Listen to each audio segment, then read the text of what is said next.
May pa-advance Valentine's Date ang aktor na si Jericho Rosales para sa kanyang girlfriend na si Janine Gutierrez.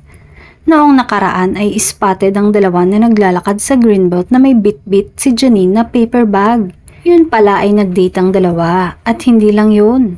Niregaluhan pa ni Eko ang kanyang girlfriend ng jewelries. Napaka-sweet naman talaga ng aktor at very showy sa kanyang pagmamahal sa aktres. Twinning din ang jewelry ni Janine at Eko na nagpakilig sa kanilang mga fans. Siguro ay nag-advance date na sila dahil sa mismong Valentine's Day ay busy na sila. Ipinost mismo ni Eko ang mga larawan sa kanyang social media account, gayon din ang aktres. Hindi mapapantayan ang saya at ningning sa mga mata ng magjowa at halata namang talagang in love sila sa isa't isa.